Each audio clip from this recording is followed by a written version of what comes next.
When you have no one but God, something deep starts to change inside you. It is not the end of your story. It is the start of a new one. Today I want to speak straight to your heart. This message is for every person who has been left alone. The friends who stopped calling. The family that grew distant. The partner who walked away. The people you thought would stay forever. Now the room is quiet. The phone is silent. And it feels like you are standing by yourself. But hear me, you are not alone. God is still here. What looks like loss is often the place where He does His best work. Your isolation is not a mistake. Your quiet nights are not wasted. God is using this season to prepare you, to purify you, and to put you in the right place for His purpose. Stay with me. This is not just nice words. This is truth for your life right now. Number one, when people leave, God moves closer. There comes a time when God allows the crowd to thin out. He does not do it to hurt you. He does it to make space for Himself. When the voices around you grow quiet, His voice becomes clearer. When the hands that once held you let go, His hand holds you tighter. The Bible says in Psalm 27 verse 10, "Though my father and mother forsake me, the Lord will receive me." That is a promise. Even if the closest people in your life step back, the Lord steps forward. He is not scared of your loneliness. He works inside it. He lets people fail you so you can learn who never fails. This is not rejection. This is redirection. God is aligning your heart with His. Think about Joseph. His own brothers sold him. He was taken far from home. He was alone in a strange land. Yet the Bible tells us the Lord was with Joseph. In the prison, in the palace, in every hard place, God was there. The same God is with you. When people walk out the door, God walks into the center of your life. He does not leave you to figure it out alone. He stays. He guides. He comforts. You may feel the empty space where people used to stand, but that space is now filled with the presence of the living God. Number two, when the noise fades, you can finally hear God speak. A busy life is loud. Loud with opinions, loud with advice, loud with expectations. Sometimes God, in His kindness, turns down the volume. He lets the messages stop. He lets the plans fall through. He lets the circle get smaller, not to break you, but to still you. Psalm 46 verse 10 says, "Be still and know that I am God." Stillness is not empty. Stillness is the place where you learn who God really is. In the quiet, your prayers change. You stop talking to impress people. You start talking to the one who already knows your heart. You open the Bible not because someone told you to, but because you need to hear from heaven. In that quiet place, God reminds you who you are. You are not just someone's friend. You are not just someone's helper.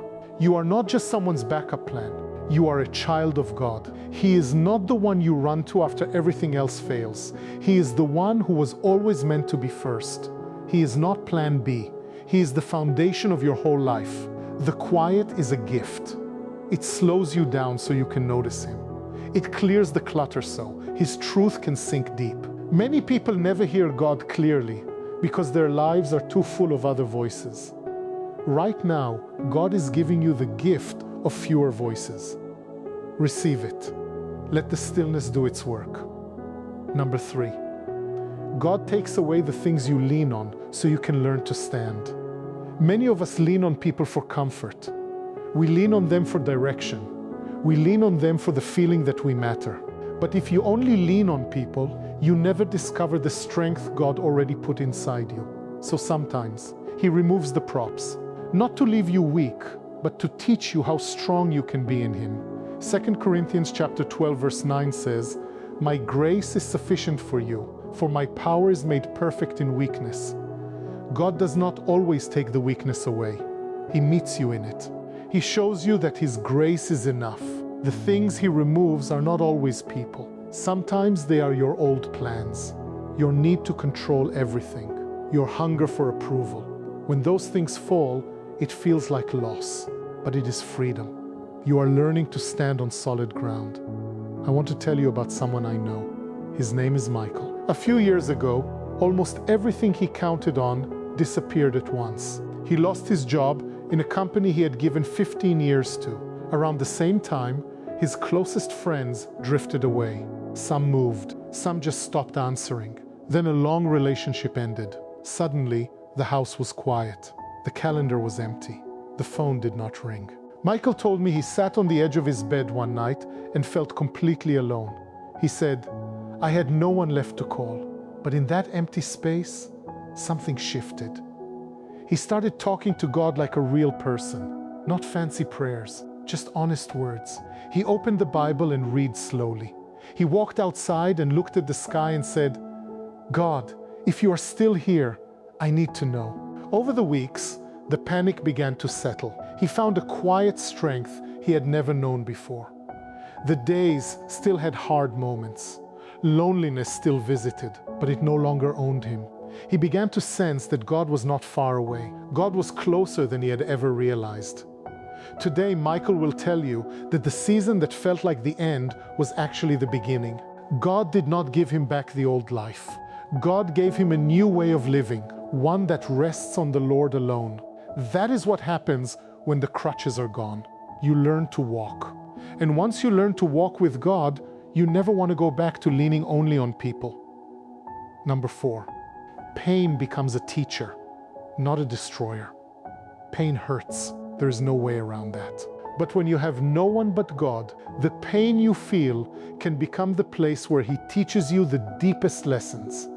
Pain is not always a sign that you did something wrong. Sometimes it is the tool God uses to shape your heart. Psalm 34 verse 18 says, "The Lord is close to the brokenhearted and saves those who are crushed in spirit."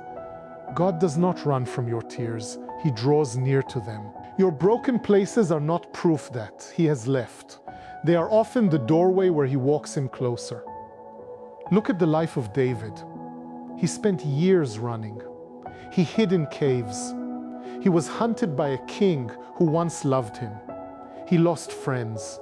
He lost safety. Yet in those hard years, God was building a king. The same God who met David in the wilderness will meet you in yours. The tears you cry in secret are not wasted. They water the ground where new purpose will grow. Some prayers only come from a broken heart. Some trust only forms when everything else is gone. Pain is not your enemy. It is often the path that leads you deeper into God's presence. Do not rush past the pain. Bring it to God. Sit with Him in it. Let Him teach you what only this season can teach. The lessons learned in hard places often become the strength you carry for the rest of your life. Number 5, alone with God, you discover who you really are. When the opinions of others grow quiet, something powerful happens. The masks come off. The need to perform fades, and God begins to show you the person He created you to be. Identity is easy to lose in the noise of other voices. In the silence, it can be found again. Psalm 73 verses 25 and 26 say, "Whom have I in heaven but you? And earth has nothing I desire besides you. My flesh and my heart may fail, but God is the strength of my heart and my portion forever." That is the cry of a heart that has found its true home. You are not defined by who stayed or who left. You are defined by the one who calls you His own. In the quiet, you begin to see traces of courage you did not know you had. You see patience growing. You see a steadiness that the storms cannot shake. You stop measuring yourself by other people's approval. You start measuring yourself by God's love. That is freedom. Your solitude becomes a safe place. Your silence becomes a classroom. Your loneliness becomes the soil where real confidence takes root. You start to understand that you were never meant to find your worth in the opinions of others. You were meant to find it in the eyes of your Father. When that truth settles in, it changes how you walk through every day. Number 6, isolation builds a faith that cannot be shaken. There is a kind of faith that only grows when no one else is watching. Not the faith that shows up on good days. Not the faith that depends on people cheering you on. This is the faith that stands when the room is empty and the future is unclear. Isaiah 41 verse 10 says, "So do not fear, for I am with you. Do not be dismayed, for I am your God. I will strengthen you and help you. I will uphold you with my righteous right hand."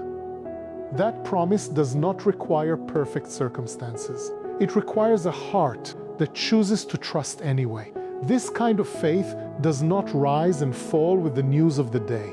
People may leave, plans may change, doors may close, but your praise does not stop.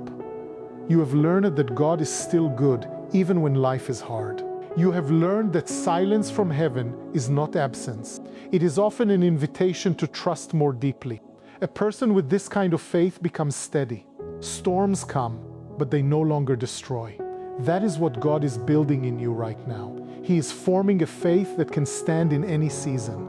A faith that does not need perfect answers. A faith that rests in the character of God, even when the path ahead is not clear. This kind of faith is a gift, and it is often given in the quiet places where only God can see. Number 7. This lonely season is not a delay. It is a preparation room.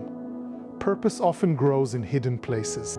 God does some of His most important work where no one else can see. He hides what He plans to use. He sets apart what He plans to send out. You are not stuck. You are being made ready. 2 Corinthians chapter 4 verses 8 and 9 say, "We are hard pressed on every side, but not crushed, perplexed, but not in despair, persecuted, but not abandoned, struck down, but not destroyed." That is the story of a life held by God. The pressure is real. The confusion is real. But the crushing is not final. The abandonment is not real. God is still holding you. Your quiet season is not a shelf where God put you and forgot. It is a workshop. He is shaping your character. He is deepening your roots. He is teaching you to hear His voice above every other sound. When this season ends, you will not be the same person who entered it. You will walk out stronger, clearer, more sure of who God is and who you are in Him. You will carry a peace that does not depend on people. You will carry a strength that does not come from applause. You will know, deep in your bones, that God is enough. That knowledge will steady you for years to come. It will help you face new challenges without fear. It will help you love others without clinging to them for your own sense of worth. This is the gift of the alone season. Do not despise it. Walk through it with God. So if you feel alone today, if you have cried when no one was watching, if you have wondered whether God still sees you, let this word settle in your heart. You are not behind. You are being built. You are not forgotten. You are being formed. You are not empty. You are becoming. When you have no one but God, you do not shrink. You grow. You do not get lost. You get found. You do not fall apart. You fall into the arms of the one who never lets go. And when you step out of this hidden place, you will step out ready, ready to live, ready to love, ready to walk in the purpose God has written for your life. If this message has spoken to your heart, I want you to do something simple. Type in the comments, "God is enough for me." Let others see that you are standing with Him. And if these words have helped you, please like this video, share it with someone who needs hope, and subscribe so more people can hear the truth that they are never alone. God sees you. God is with you. And He is enough. God bless you.